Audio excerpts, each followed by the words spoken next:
두 번째, 기도의 기회에 따른 하나님의 때를 두 상황을 가지고 한번 살펴보겠습니다. 여러분, 이 부분을 우리의 기도에 정말 크게 도움이 될 건데요. 첫 번째는 우리가 응답을 받는 상황에서 하나님의 그 때가, 응답을 받는 그 때가 우리의 기도와 어떤 연관성이 있는지를 볼 것이고요. 두 번째는 우리가 시험을 극복하는 부분에 있어서, 여러분, 시험은요 누구에게나 찾아오게 되어 있습니다. 한 번 이겼다고 끝나는 것이 아니라 주기적으로 찾아오는 것이죠. 그 시험을 당했을 때 그 시험 앞에서 기도가 어떤 연관성이 있는지를 살펴보겠습니다. 현실적인 문제와 연결되어 있는 거예요. 자, 먼저 기도에 따른 응답의 차이에서는요, 열왕기하 4장 1절에서 6절 말씀에 과부의 기름 사건이 나옵니다. 즉, 이 과부가 엘리사에게 간구해요. 지금 남편도 없습니다. 지금 제 아들도 종으로 팔려가게 됐습니다. 저 좀 도와주세요. 엘리사에게 간청하는 내용인데요. 제가 이 부분을 간단하게 먼저 읽어드릴게요. 4장 1절부터 보면, 선지자의 제자들의 아내 중 한 여인이 엘리사에게 부르짖었죠. 남편이 이미 죽었어요. 이제 빚이 많은데 우리 아들을, 두 아이를 데려다가 종으로 삼으려고 합니다. 도와달라는 거예요. 그때 엘리사가 얘기합니다. 그럼 내가 너에게 뭘 해주면 좋겠니? 그때 어떻게 해주면 좋겠습니까? 물어봤어요. 너의 집에 무엇이 필요합니까? 그때 이 과부가, 저에게는 기름 한 그릇밖에 아무것도 없습니다. 이런 답을 보였어요. 즉, 이때는 언제 어떤 시기냐? 가물어서 비가 오지 않는 시기였죠. 고난 가운데 아예 이 과부뿐만 아니라 전국적으로 가물어 지금 메마름 속에서 기름 한 방울 나지 않는 그런 어려운, 먹을 것도 찾기 힘든 그 시기였죠. 그때 이 과부가, 나의 집엔 그릇 한 그릇에 기름밖에 없습니다. 그때 3절에 이르되 너는 밖에 나가서 모든 이웃에게 그릇을 빌리라. 빈 그릇을 빌리되 조금 빌리지 말라고 얘기해요. 빈 그릇을 있는 대로 한번 다 모아보라는 거죠.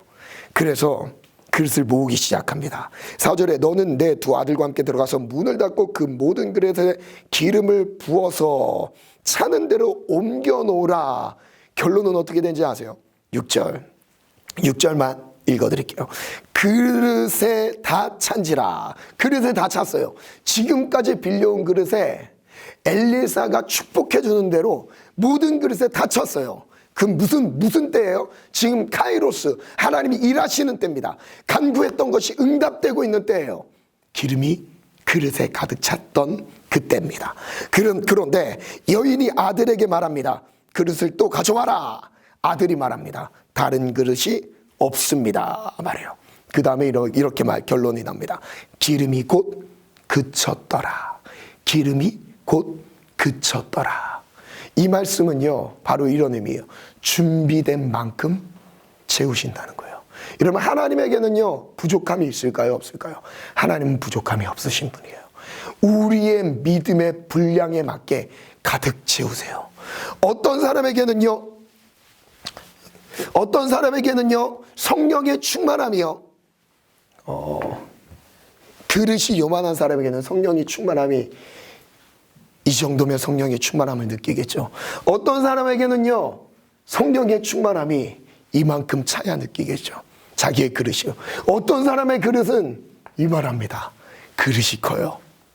여러분, 그릇이 작은 사람은 조금에도 뭔가 충만함이 느껴져도요, 조금 움직여요, 흔들렸어요. 그러면요, 그릇에 있는 반이 사라집니다. 신앙이 흔들립니다. 의심이 쌓이고요. 우리 마음의 그릇이 내게 채워지는 은혜의 용량을 결정하는 거죠. 그릇이 클수록 조금씩 흔들려도요, 비어지는 것이 그렇게 많지는 않겠죠. 그 안에 하나님은 우리가 준비된 만큼 채우신다는 거예요. 그럼 이렇게 한번 그려볼게요. 이것이 최소한의 은혜입니다. 최소한의 은혜. 최소한의 응답, 최소한의 은혜라고 생각을 해보겠습니다. 이 최소한의 은혜는요, 채워지기 시작합니다. 올라가기 시작하는데 어디까지 올라갈 수 있느냐? 여러분 믿음의 분량만큼 무한대로 올라갑니다. 내 믿음의 분량만큼 준비된 만큼 올라갑니다. 즉 여기서 무한대라는 것은요, 하나님이 무한대라는 거예요. 하나님의 응답하실 수 있는, 주실 수 있는 하나님은요, 무한대라는 거예요. 그래서 우리가 기도를 통해서 이렇게 한번 정리해 볼게요. 믿음의 분량, 이 믿음의 분량은 곧 마지막에 응답의 크기를 결정하는데, 이것이 곧 뭐라고요?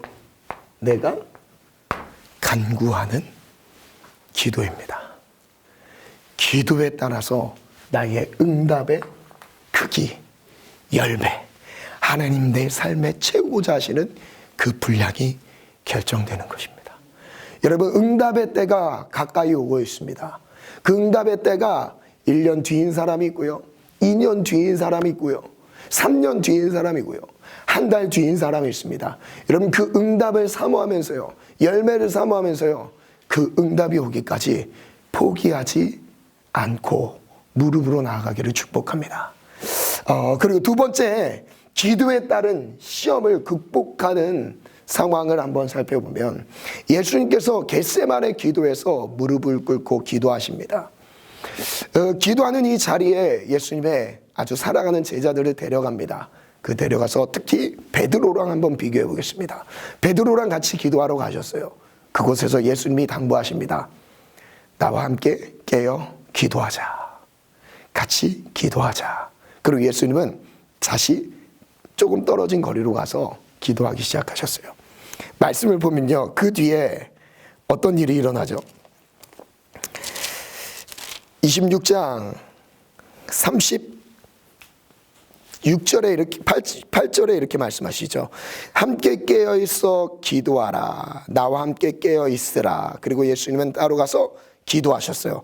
그리고 40절에 이렇게 말씀하셨어요. 제자들에게 오사 자는 것을 보시고 베드로에게 말씀하십니다. 베드로에게 말씀하셨어요. 너희가 나와 함께 1시간도 깨어 있을 수 없더냐. 그리고 예수님이 뭐라고 말씀하시냐? 시험에 들지 않게 깨어 기도하라.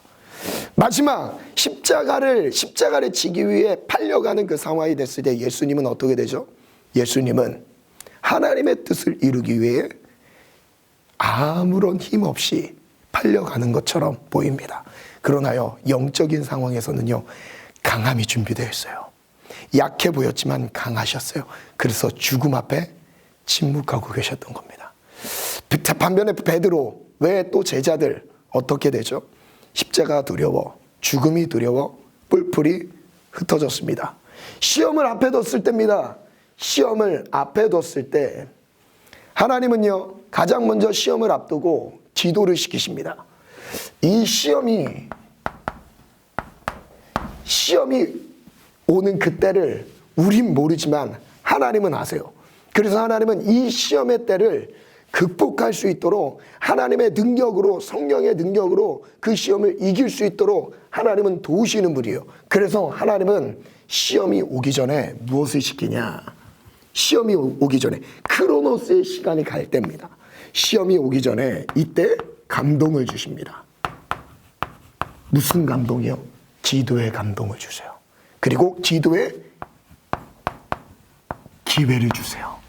특별한 감동이 내게 임할 때도요, 특별한 감동이 기도해야 되겠는데 기도에 부담감이 옵니다. 감동을 부담감으로도 한번 적어볼게요.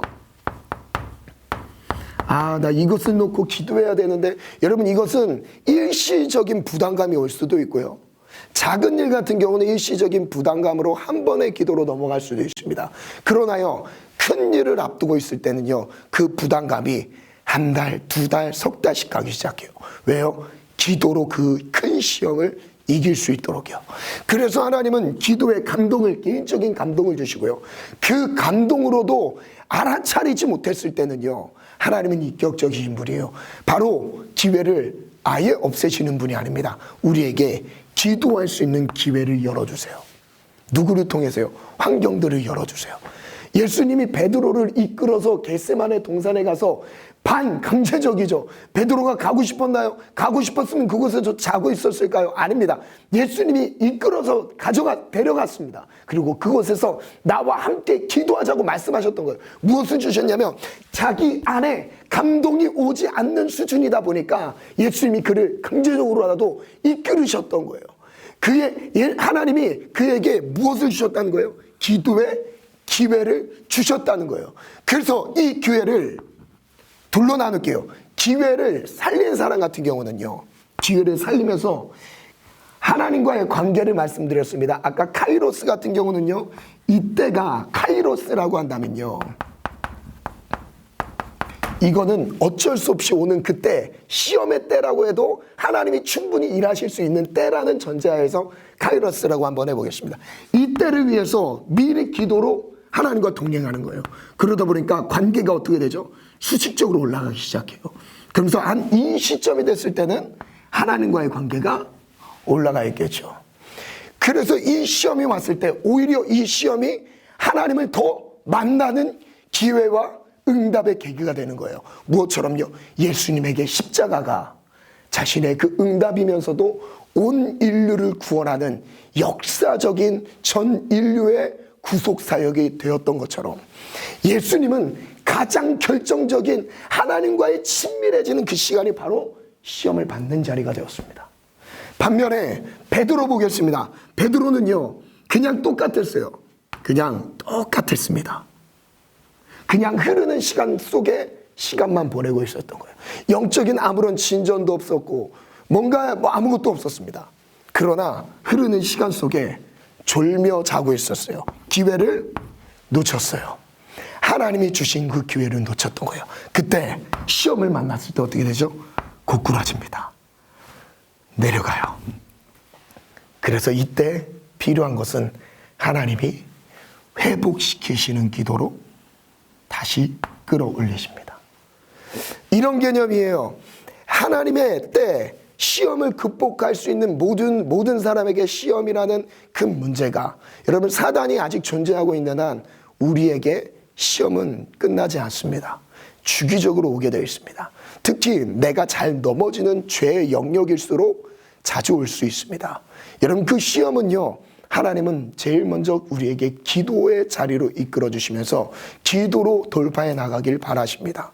그러면서 그 시험의 때가 우리에게는 기도로 준비하며 기회를 삼았던 사람에게는 하나님과의 최절정의 만남의 시간이 되겠지만, 기도로 준비하지 않고 기도의 기회를 놓친 사람에게는요, 엄청난 수치와 두려움과 비참한 시간을 보내게 되죠. 그러나 하나님은요, 그때도 포기하진 않으세요. 그때도 다시 기도의 자리를 허락하십니다. 시험을 당해서 기도하는 사람, 회복의 은혜만 누릴 뿐입니다. 이때는요, 그냥 회복의 수준입니다. 회복의 수준. 기도로 준비되지 않은 상황 속에 시험을 만났을 때 회개하며 내 영혼이 하나님과의 관계에 다시 회복되는 수준이겠지만, 기도로 준비된 사람 같은 경우는요, 큰 은혜의 믿음의 장을 열어가는 놀라운 하나님의 축복의 통로가 되게 하시는 그 은혜를 경험하게 될 것입니다. 기도는 우리에게 모든 상황 속에서 우리에게 요구하시는 믿음입니다. 기도는 곧 믿음입니다. 믿음의 분량이 곧 기도이면서 그 기도가 우리의 응답의 크기를 결정합니다. 기도가 곧 우리의 응답의 무엇도 시기도 결정합니다. 우리 모든 청년들이 기도의 무릎을 결단하셨으면 좋겠습니다. 이 영상이 영상으로만 끝나는 것이 아니라 오늘 우리를 무릎 꿇게 하는 도전이 되길 축복합니다. 우리가 어떤 상황 속에 처했든지요, 시험을 앞둔 상황일 수도 있고요, 큰 열매를 볼 수 있는 응답의 기회가 될 수도 있습니다. 여러분, 기도는 그 응답을 크게 할 뿐더러 또한 우리가 당할 시험을 극복하게 하는 열쇠라는 것, 그 기도로 우리의 삶을 열어가기를 축원합니다. 기도하겠습니다. 하나님, 감사합니다. 우리가 기도로 깨어있게 하시고 기도의 시기, 하나님의 때를 누릴 수 있는 기도가 살아나게 도와주시옵소서. 응답을 보는 하나님의 때를 보기를 원합니다. 하나님, 우리 모든 지체들의 기도가 살아나게 도와주시고, 하나님, 우리가 하나님이 일하실 그 때를 기대하고 갈망하며 기도의 무릎을 게을리하지 않게 도와주시옵소서. 우리의 기도가 살아날지어다. 기도가 살아날지어다. 평안할지어다. 예수님의 이름으로 기도합니다. 아멘. 수고하셨습니다.